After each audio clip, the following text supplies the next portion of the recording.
খুব নীরবেই শুরু করেছেন খেলা তারেক রহমানের এবারের যাত্রায় সঙ্গী সেনাপ্রধান। কি হবে বাংলাদেশের রাজনীতির প্রেক্ষাপট, এ নিয়ে চলছে নানা গুঞ্জন। এরই মধ্যে আটক হচ্ছেন একের পর এক অবসরপ্রাপ্ত প্রশাসনের কর্মকর্তারা।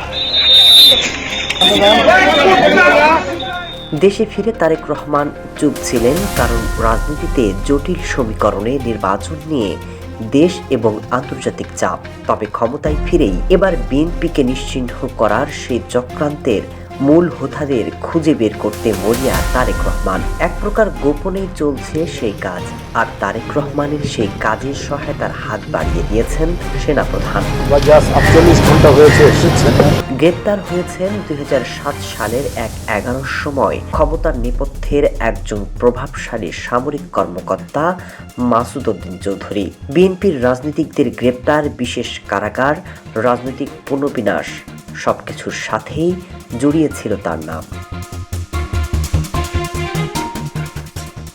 গ্রেপ্তার হয়েছেন তিনবারের সাবেক প্রধানমন্ত্রী বেগম খালেদা জিয়াকে ক্যান্টনমেন্ট থেকে এক কাপড়ে বের করে দেওয়া মামুন খালেদ, যার কারণে শেখ হাসিনার কাছ থেকে তিনি অনেক সুযোগ সুবিধা নিয়েছেন। বলা হয় 11-র অন্যতম হোতা ছিল মামুন খালেদ। এমনকি হাসিনাকে ক্ষমতায় আনতে বিএনপি পন্থীদের গুম খুনে সহায়তা করেন তিনি।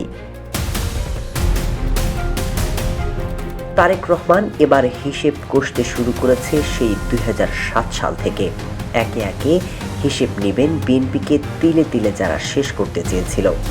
শুধু তাই নয়, বিএনপির এই অভিযানে ধরা পড়তে পারে নিজ দলের শীর্ষ নেতারাও।